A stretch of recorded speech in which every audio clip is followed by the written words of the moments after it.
Good morning everybody for I think this is the fourth video blog here at Effingham Golf Club and the progress we're making on the course. As you see behind me, there's the halfway heart. The sun might get this, but there's looking down the ninth, and if I slew round, don't do it too quick. There's looking back up the eighth hole, but yes, very busy as per usual. Into the big cutting routines. I got diesel, so it means we can carry on with those cutting routines, so I'm very pleased about that.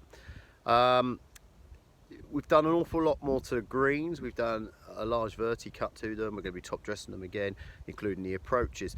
But I'm going to split this video up a little bit this week. I'm going to talk about the renovation works we do to the greens this time of year and why we do it, and try and answer some of your questions you always have. You might be able to explain why we do it a little bit better. You might understand why we have to do it as well.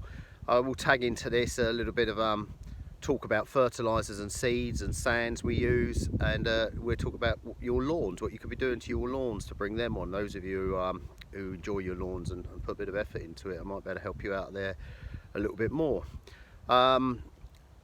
We talked about the wildlife, and yet again we're seeing thrushes, a lot more thrushes than I've ever seen before. We have a little bit of woodpecker activity. You can really hear that now above what used to be the noise of the traffic used to drown it out, so we're hearing that. Nuthatches, they're using the boxes as well. I might have a look, see if the dormouse have been up in the woods using the boxes. We don't know if you know, we got dormouse boxes. We're one of the big sites in Surrey for bringing dormouse back and preserving the dormouse, so I'll probably go and have a look, see if we've got any activity in those later on.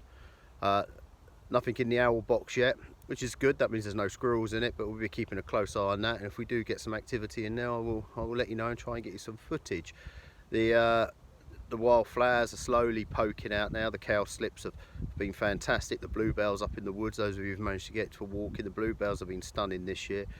And as you see, all the trees are coming out in leaf. So it's starting to look very summery out here indeed. So it's been a busy week. Of course, it's now going to be busy from now on with all this cutting. But yeah, we'll go on to a few videos now, and I'll explain to you what we've done and why we're doing it, and hopefully we'll all learn something.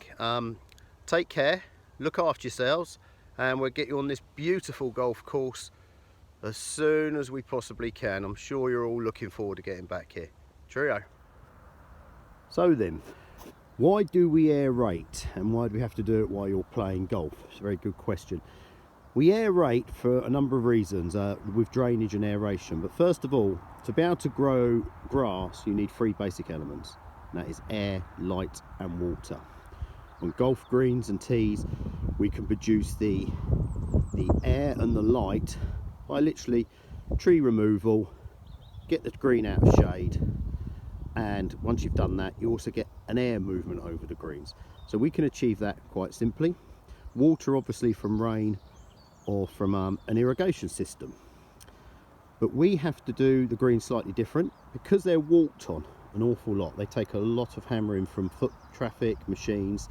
So even though we get the top surface in good condition, it's the roots we worry about. Without the roots the grass won't grow. So we have to aerate, and we do this with hollow core tines or solid core tines. I've got a variety of what we use down here, golf ball for comparison. So obviously these are your hollow cores. They should take a core out, remove them, and this type of your solid, just punch a hole in. Now we have to do that because we need the roots to be aerobic, not anaerobic. Anaerobic, when they're drowning, they've got no oxygen, and once the roots die, the shoots will die on top. So we have to do this in a number of ways. Hollow core, solid tine. We also have to do it at the time of year when the grass is growing. If we're going to hollow core, we need to do it from now throughout the growing season, otherwise the greens will not repair. Solid tining we can get away with a little bit more in the winter because you're just squeezing the green out and then it will come back in again. A hollow core, actually remove the hole and it will stay there. So if we do hollow coring in the winter, you'll be playing on a mottled green all winter, and we don't want that. So we need growth to be able to do these. So we take out a hollow core mainly this time of year, and we're doing that for soil exchange. So we want the old root zone to go, and we want to achieve this lovely consistent root zone, and we need to get that as deep as we can. Over the years we've been doing it, we've been using a sand, an RH45, which is a very true sand, and that gives us a very consistent root zone, as you can see in that picture. This aids with drainage, it gets aeration down to the roots, so the root can then use the nutrients we put on, it can take up the water and basically produce a firm green, which is what we're all after, with a good sward. So that's the whole goal, hence why we have to do it this time of year. That's because we need the recovery as quick as possible. So you can see from here we're doing the verti-cutting. It has to be very dry conditions to do this, to get all the material out. Lots and lots of material coming out from this. We let it fly this time because it's so dry, and then we will physically just blow this off the green with the blower, which you now can see being operated by Mr. Slinger. This is a very powerful machine and is capable of clearing a green in 3 or 4 passes. We will just blow the debris into the semi-rough, or it will just disappear. Very effective way of really clearing the green up. If we try the verti-cutting when it's wet, it just clogs the machine up. You lose about 70% of its efficiency, but this cutting and blowing is very, very effective. And then we go on to the top dressing of the areas, which you've all been familiar with, seeing the spin dresser. Fantastic way of evenly spreading sand onto the course. So let's talk about top dressings. So this is a loamy type of soil. This is what was used for many years on golf courses. Sometimes even contained peat, which has been a disaster. We now use these wash sands. This is the RH45 we use, a very fine, stable sand. No fines in it and no grits in it. So it's a very consistent sand, and we've built the greens up over many years.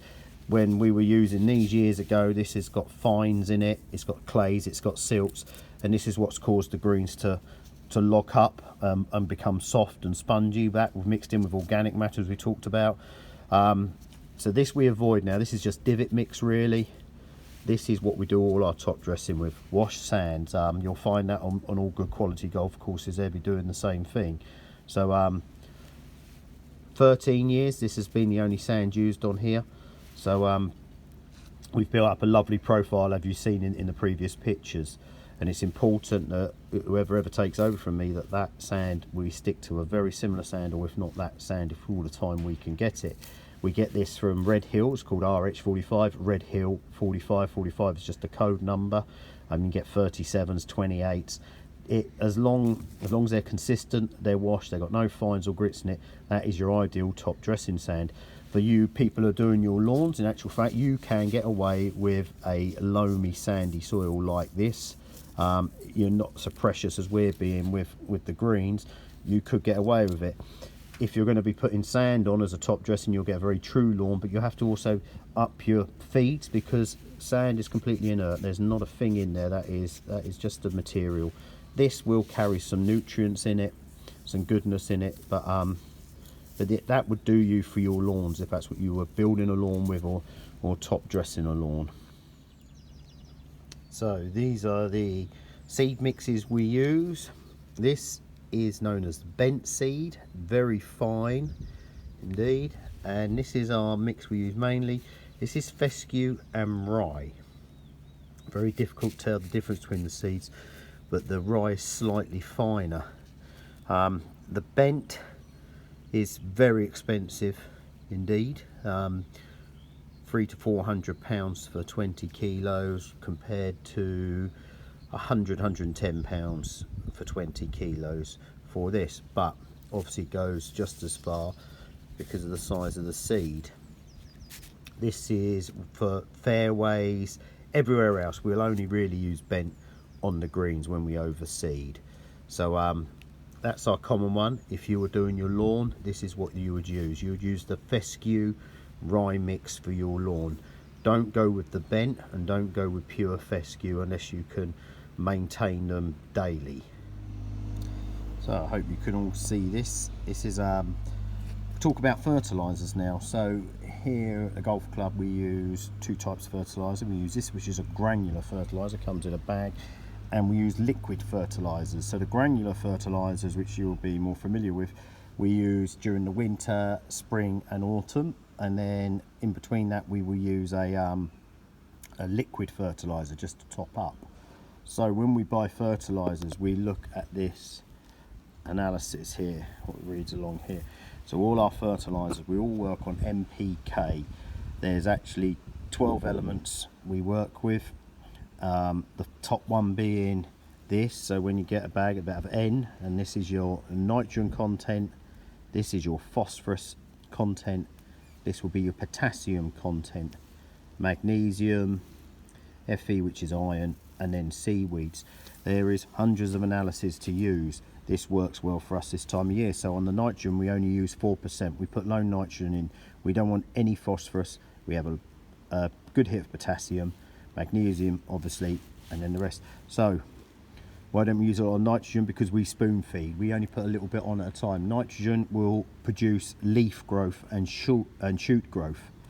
Phosphorus, that is used for roots and root health.